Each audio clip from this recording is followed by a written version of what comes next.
Hello, dear friends. Here we are at Kardec Radio, studying the book Ceifa de Luz. This is the book we have been studying for a few days, and today, this book that is coming about in English as we speak is now titled Harvest of Light.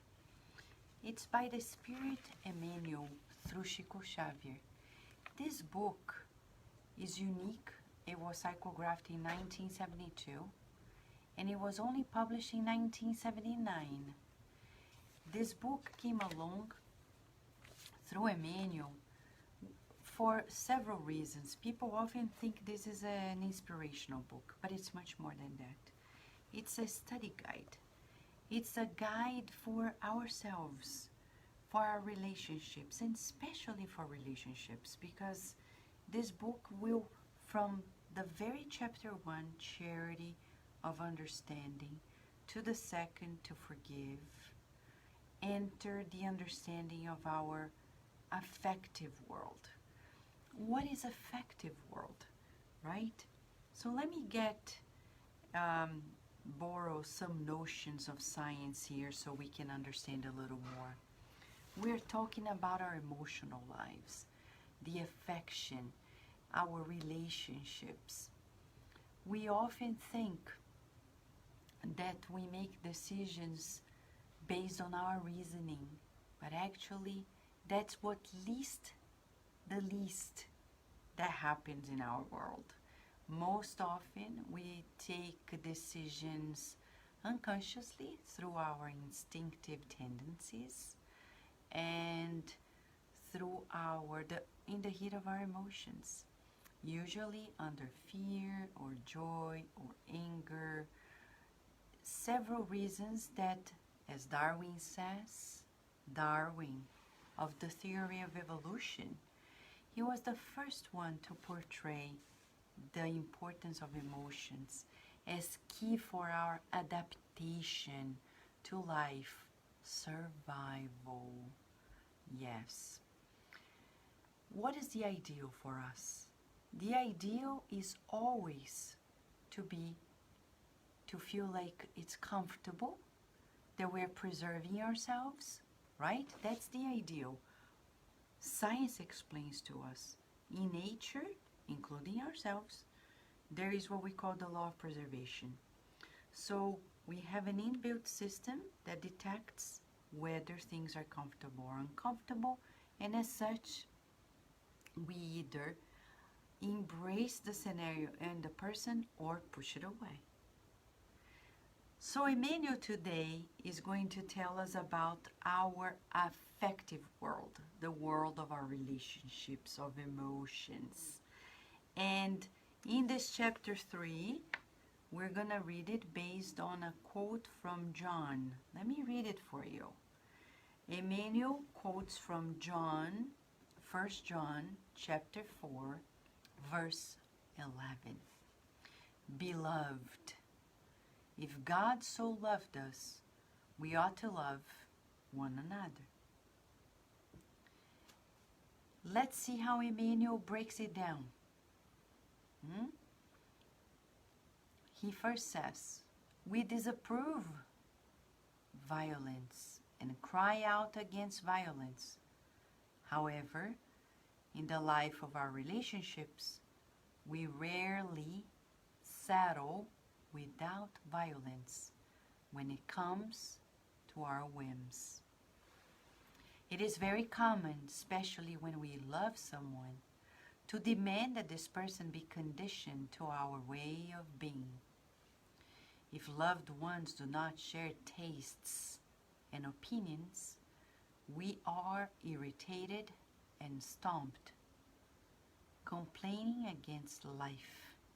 Yet, the peace of the soul demands understanding, and understanding knows that each of us has its own area of interest and ideals. Nature is a showcase of the polymorphic resources with which divine wisdom shaped creation. All the flowers are flowers. But the geranium does not have the characteristics of the carnation, nor does the rose have the characteristics of the violet. All fruits are fruits, but orange is not similar to pears. In addition, each flower has its original scent, as far as each fruit does not ripen outside the expected season. The same happens to all human individuals. It is fair to stay in the company of those who feel and think like us, enjoying the values of affinity. However, whenever we love someone who does not share the way of our ideas and emotions, let us refrain from violating their heads with the modes in which we standardize our spiritual life. God does not make copies. Each individual lives in a certain plane of creation according to the laws of the Creator. Let us help each other so that in our personal sphere of action we become ourselves. Let us respect each other and let us help each other to be what the Supreme Lord expects us to be, a blessing. Phenomenal. It's so uplifting for us. If you were feeling distraught, if you were feeling sad, today Emmanuel is giving us, and I'll begin from the very end of it. What does God expect from us? To be a blessing. Yes. Today we were visiting a farm because it's summer and it's about nature, outdoors. It's very important, as we discussed yesterday, to be in nature and to observe the chapters of goodness as Emmanuel. And then Virginia, only 4, turned to us and said, you know, I feel like I am in a painting. Actually, Mom, we are all paintings of God. And that's exactly what Emmanuel is saying to us. We are a blessing. God is not kidding when He's sustaining our lives. When God created us, was not out of madness, was out of supreme intelligence, one that we cannot even grasp. You are a blessing. I am a blessing. We're all blessings of God. What else can we do? What else can we say? So I'm sharing this with you because he ends by talking about ourselves as a blessing, but he begins by talking about violence. In relationships, violence occurs in different forms.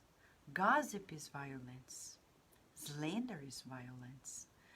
Plots against other people is violence. Indifference is violence. When I play indifferent to somebody in my life, I am hurting that person. I know that person wants attention. Who doesn't? And I don't give. I know everybody values to be appreciated, but I don't show my appreciation. So I am being violent. It's what we call passive aggressive. I don't hurt people directly, but passively. I'm not giving them what they want me to give to them. I'm passive aggressive. Well, but Vanessa, I'm not a people pleaser. I don't want to give to people what they want just because they want. Well, I agree. It's not good to be a people pleaser. And I tell you, most often, people become people pleasers out of fear, not out of love. Often we don't agree with the boss, with an organization, but if we don't agree, people are not gonna appreciate me either. So you know what? I just surrender to the system, and I participate in the wrongs. Well, the Nazi system was just alike. one man alone, Hitler, didn't do it all. Many people joined him. It's easy to say that he was the one to be blamed. But how many people actually do not agree? And they are there. They're like, I'm not the one doing this, but, you know, I'm not going to say anything. I'm not going to do anything. Well, if you are conveniently in that system, you are participating in that violence, in that aggression. In families, it's very common. Freud used to say that sometimes I don't have the courage to do something, but I admire those who have that courage.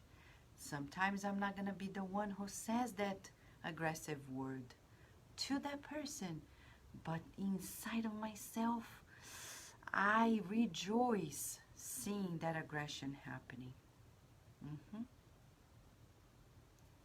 That makes us co-responsible before God, because we are partaking in that scenario.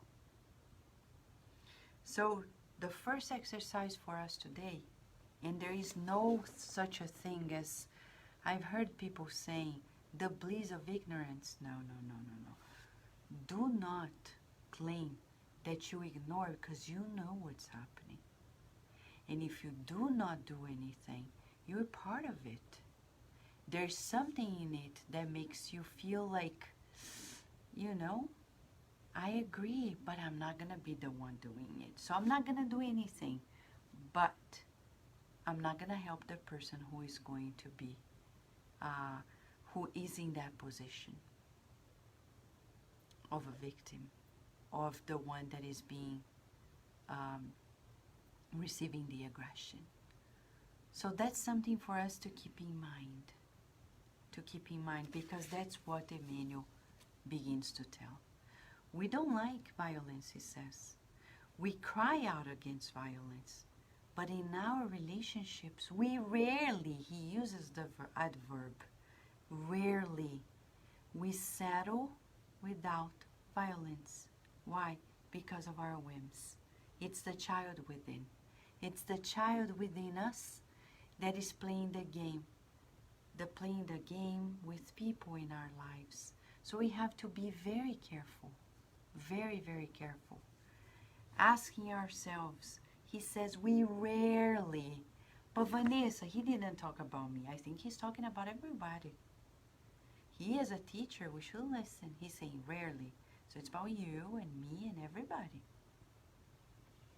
When people don't do what we like, what we expect, what do we do? We become very aggressive. There are different types of aggression. One, that I go there and I fight. Others, that I simply go away. Leave the person alone. It's a form of aggression. Or I talk about the person on the behind the scenes in a non-Christian way.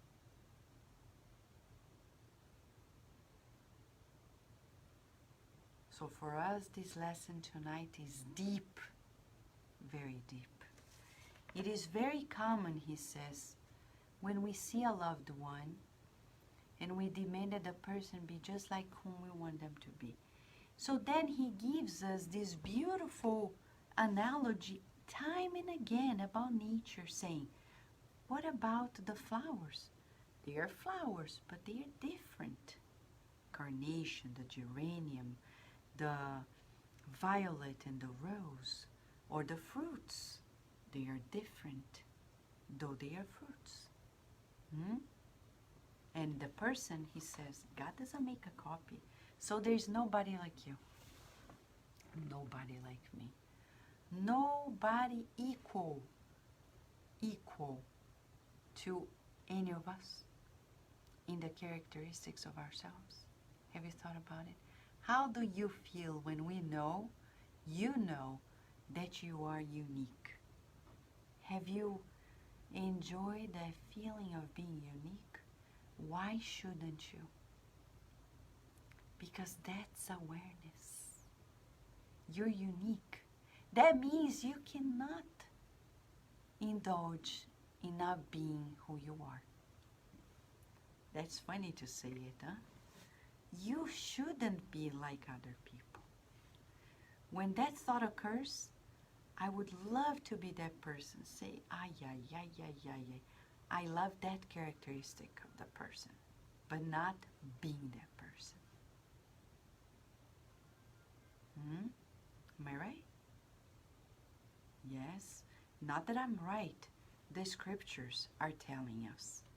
So what do you do with that feeling of being unique? Shall we work on this? I think we should. Because that's the essence of it all. That's the antidote to envy. That's the antidote to spite. That's the antidote to fear. That's the antidote to several different problems. So Vaccination Day, today is Vaccination Day. Let's vaccinate ourselves. I am unique. You're unique. You're unique. You're receiving the vaccination to problems. When you know you're unique, you don't compare anymore. You don't look at the other flower and say, oh, look at the lavender. I'm just a rose. I wish I could emanate this calming perfume. No. The rose doesn't say that to the lavender flower and vice versa. What does that mean? That you're unique. That you look at the other and say, wow, they are unique. But so am I. I'm unique. So I don't need to envy. I don't need to compare. I don't spend time in gossiping. I don't spend time in fighting. I don't spend time proving myself to anybody. Do you think people know who you are because you tell them who you are? Do you think they believe you? I love that you guys are saying it. Yes, Dulce, I'm magnificent. Silvio Terra, one of a kind. Exactly. Cherish this feeling. Don't be shy. Let it shine. You know what? Because your light is not going to overshadow mine or the other. It's actually going to encourage one another. So be the best you can be, because God is awaiting that. Says Emmanuel, that the Supreme Lord expects us to be a blessing. And what is to be a blessing? What is to be a blessing? He says, each of us is in a plane of the creation. So, if you are a healing medium, I applaud you. I will say an example. Ricardo Mello was here. We admire his work, and we helped him. We were not like, I don't believe his mediumship. Maybe it's not real. No, I believe in it. I saw it. I already have proof of it, and I help. Because my role is different. I don't need to be like him. So for all of us, am I going to appreciate the others or not? So as much as I'm a blessing, others are blessings too. Maybe they haven't discovered. That's why you need to be blossoming your blessing. What are you waiting? For others? Come on. Come on, where is the will? Where there is a will, there is a way. Where there is a will, there is a way.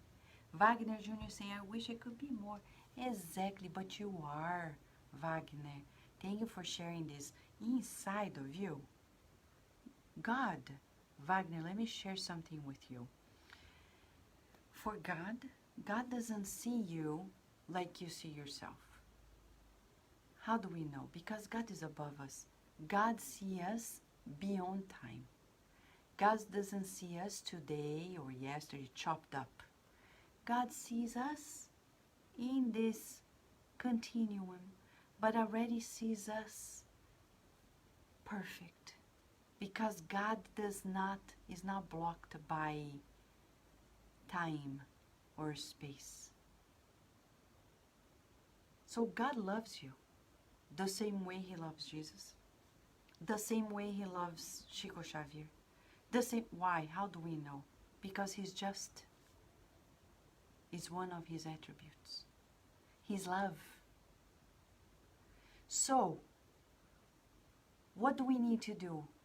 The more we connect with God, the more we know about ourselves in this blossoming nature. Because with God, we're already there.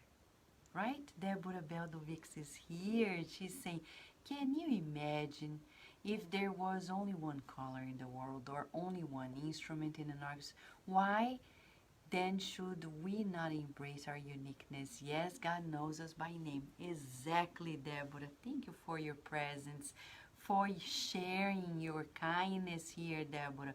Thank you, Wagner, for your loving presence too. Sol Souza saying God loves you, and you know it, said Joanna De Angelis. Exactly, exactly. So what do we need to do? Often people ask me, but Vanessa, how do I get out of the negativity? By coaching yourself constantly to the positive. Do not spend time in the negative. It's a waste. Don't give power to what doesn't exist. What does exist? The good, the beautiful, yes, the just. Said Leon Denis in the book Spiritism in the Arts. So that's all that exists, and we should appreciate it in us. Find in yourself that beauty within. Shall we? Yes? Shall we find it? The beauty within ourselves, and how we're going to bring it out with our resistances. I'm talking about feelings. So let's talk about fear as a number one feeling here. Often we don't allow this uniqueness to surface because we're afraid. Of what? First and foremost, not approving of ourselves. Like, what if I do this and people think I'm silly? Or they think I am this, that, and the other? And you say, but God wants me to do this. Do it. If it's something that is going to benefit others, it's never going to be wrong. Only going to be wrong when it hurts somebody. Did it hurt anybody? No, so you were in the right track. Right, Rihanna. I am love, she says. I am joy of living. Exactly.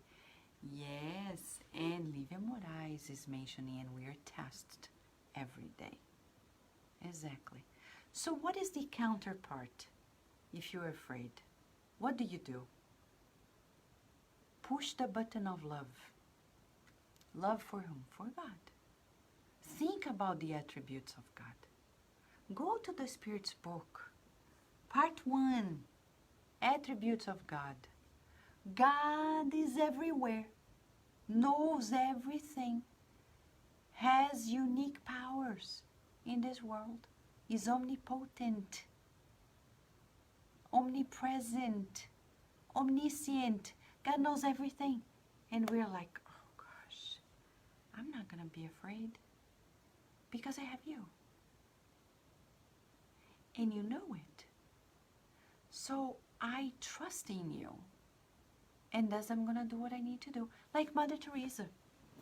Mother Teresa was in this convent in the city of Calcutta. And from the window, she saw, that's a movie to watch. She saw people dying in the streets. Pure misery. She was teaching about the Christ and the teachings of the Christ, and She said, this is a paradox. I'm here talking about love and charity, and here are the people. So she wrote a letter to the Pope at the time, asking for permission to be out of her role and be actually in that kind of action. She waited for 2 years, and then she started her works. You think it was easy? We admire her. But do you think it was easy? No. Many people in the church didn't agree with her. Now we applaud her. But if we were there, would we be one of the ones who were saying, she's crazy, she wants to create a revolution? Or were we the ones who were going to support? We admire Divaldo Franco. You think it was easy? I remember when he told me, Vanessa, and Uncle Nilsson as well, who is discarnated. When we were young, I was 20 years of age, and we wanted to open an orphanage. Many spiritists didn't agree with us. They thought we were crazy, and we did it. Today we go there and say, oh, so beautiful, that's so loving. But the question is, if we were at that time a spiritist, would we have approved of them? How do I know the answer? Look at now. What people are doing, and if you're approving, helping, supporting, or being on the other side, sabotaging, slandering, etc. That's a form of violence. Gossiping, indifference, sabotage is aggression. Because there is no jurisdiction when you do the good. If right now you want to create a website to help people in whatever way, if I, Vanessa, come to you or to others saying that person is crazy, I am being violent. I am being aggressive. I'm not being Christian. Because any work of the good in this world is and comes from God. So today, we also need to go to our family life. Am I trying to change people in my life so I feel more comfortable?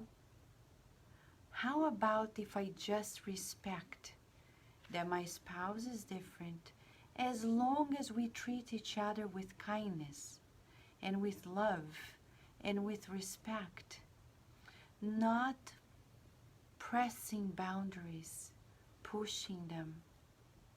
So let us do an exercise now together of kindness and of non-violence.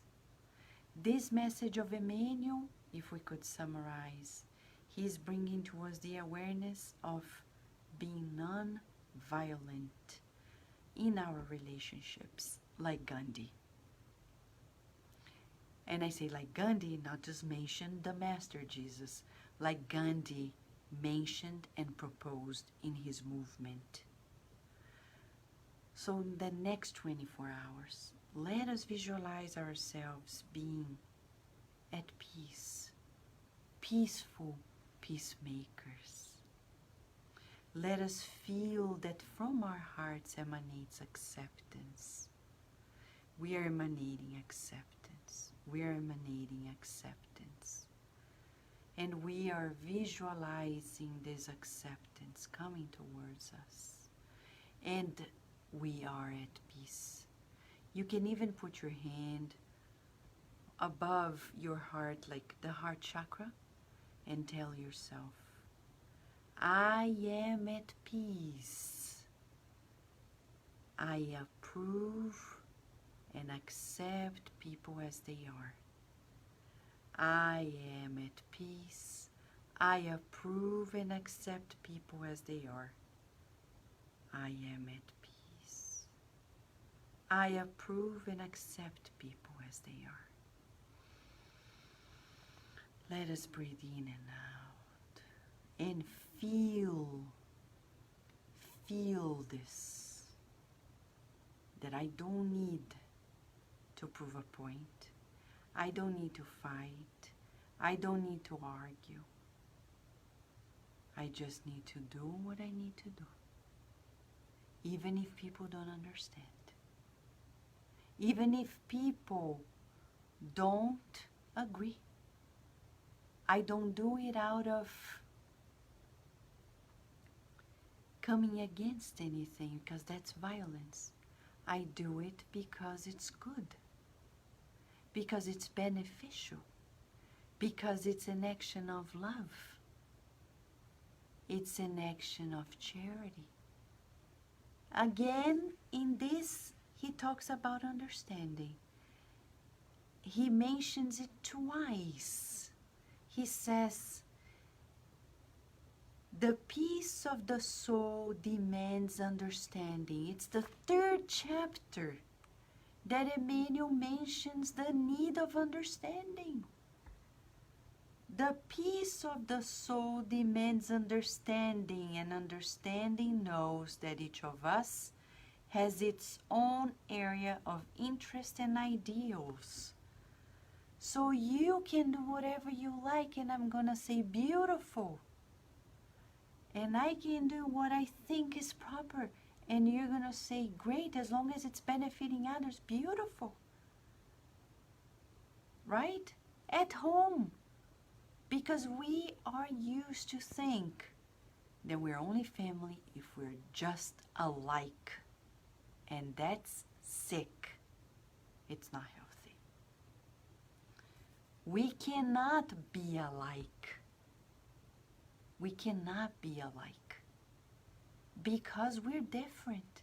If a family is too much the same, symbiosis, and that's not good. That's not good. Rihanna is saying acceptance starts with self-acceptance. Remember the song you sang about that? Exactly. Exactly. About acceptance. I love and approve of myself in ways that are pleasing to God. I love and approve of yourself in ways that are pleasing to God. Right? I love and approve of others in ways that are pleasing to God. So, who doesn't want peace? I do. Do you? I do too. I do want peace. Peace for peace. Right? Peace in the world begins with me. When I choose love, I know I'm truly happy. When we are kind to one another, we know true love is deeply in my heart. That's precisely what Emmanuel is saying. The peace of the soul demands understanding, and understanding knows that each one of us is different. Bottom line. Celebrating difference. Celebrating life. Tomorrow, friends, when we come back, you think it's enough? No, Emmanuel is a wonderful teacher. And I would say more. In this book, he becomes a therapist. A true therapist of the soul. Tomorrow, chapter 4 is about loved ones. What does he say? You want a teaser? Aha! The one who loves your brother is with them in light, not as a stumbling block. Aha! We are all travelers in the universe, and we have an encounter in one station of our destiny, the perfection of our immortality. What is that again? I don't know. Let's come together tomorrow and keep on revisiting our feelings. Today in our workout of the soul, we were asked to appreciate the difference, to appreciate diversity, to appreciate our uniqueness. And let me finalize with the final sentence of Emmanuel. Let us respect each other. Let us help each other to be what the Supreme Lord expects us to be, a blessing. You are a blessing. You are a blessing. Feel it. Breathe in and out and repeat yourself. I am a blessing of God. I am a blessing of God. I am a blessing of God. So are you. A kiss and a hug, and until tomorrow, God willing, friends.